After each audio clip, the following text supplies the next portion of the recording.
Hi, this is Shaylin from Shaylin's Fairy Shop, and today I'm going to teach you how to solve a 4-band puzzle ring.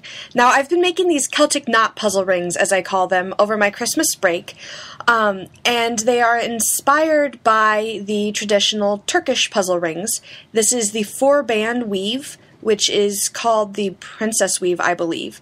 Although this is my own version of it, I'm not sure if it's exactly the same as the traditional kind. So this is a tutorial on how to solve my version. These are all made out of silver fill wire. These are just the prototypes, but later I'm going to be making them out of solid sterling. So to start, you can always just take the ribbon off and put the ring on directly. You can wear it just like that, but it becomes a puzzle when you take it off. It comes apart into 4 rings which are completely interlocking, and it can actually be a really difficult puzzle to solve if you don't have this particular aha insight. So if you don't want to solve it on your own, or you just want a reminder on how it's done, here's how. So to begin with, there are 2 different kinds of rings here. There is one that starts with, it's got a little bump here, and then it goes down and makes another big bump, and then another tiny little one. On some of them, those little bumps are going to be so small you can barely even see them. The main thing is that there's one big bump on it. So there's 2 of that kind of ring. Then there's another kind that has 2, it's kind of like a zigzag kind of bumps.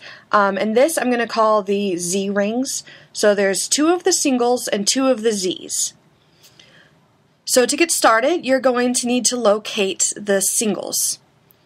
You can see that right there is a Z. It goes back and forth. Whereas this one is a single. So you're going to find the 2 singles and put them side by side so that they create, you don't want them overlapping, and they need to be able to create this kind of rectangular diamond shape. So the bumps are facing away from each other. Then you're going to keep those 2 together and just turn the whole thing upside down. So now the 2 singles are hanging on their own in the same orientation you had them before. So now you're working with the 2 Z bands. So you're going to hold them, orient them so that the zigzag shapes are at the bottom of the ring. You can see I've got that right there. And then you're going to take the one on your right hand and twist it clockwise.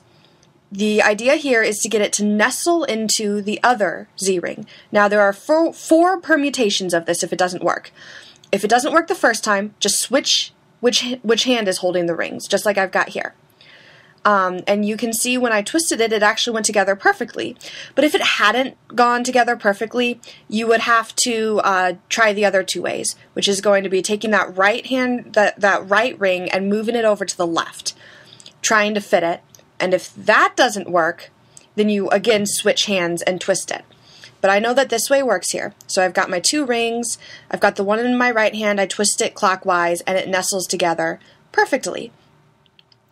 Sometimes you'll get kind of a false positive if it doesn't nestle together really nicely, but it still creates that shape. So you just have to play with it. It will feel right in your hand when you're messing around with it. So right now you're going to be getting the 2 Z bands, which are overlocking into this kind of X shape, and they are entrapping the 2 single bands. So now there are 2 sides to the this X shape that you've created from the Z bands. One has overlapping bands, and the other is parallel. You can see this here's the parallel side. So on this particular ring, you want to work with the parallel part of the band toward you. One of the prototypes is backwards, but yeah, on this one, you want the parallel side towards you.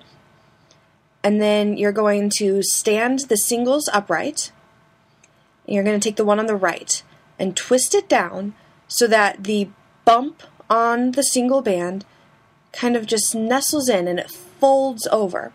Now you can see you want it to come over, you want it to go under the X band but over the other single ring, and you can kind of see what's going on there. It's just going to fold down just like that. So now you've got 3 of the bands together. Now you're just going to take the 4th ring, which is another single, twist it down, and fold it in. and it'll need to be jiggled just a little bit to make everything fall into place perfectly, and then you're done. You have just put together your very first puzzle ring. So, there you go. You can see, what am I showing you here? I'm recording the audio separate from the video because I was having difficulties with my camera. I think at this point I was just talking about the different rings. And then, whenever you're done wearing the ring, you want to put the ribbon on it. I'm just showing you here an easy way to try to tie the ribbon on to keep the entire ring together so it doesn't come apart into the puzzle again. You're just going to hold it on your one finger and tie it on. And then once it's all tied together, since it is made out of sterling silver wire, it will tarnish if just left in the air. So you're going to be putting it in an airtight baggie along with an anti-tarnish slip, which I include in all packages going out from my shop. So, yeah, here is the finished ring. Here's the little bag. I'm going to put it in. And here at the end of the video, I'm going to be oh, that's the anti-tarnish slip. At the end of the video, I'm going to, again, solve a puzzle ring a little bit faster, just so you can see how it's done. So there you go. Nice and stored so it won't tarnish. And that is a Celtic knot puzzle ring.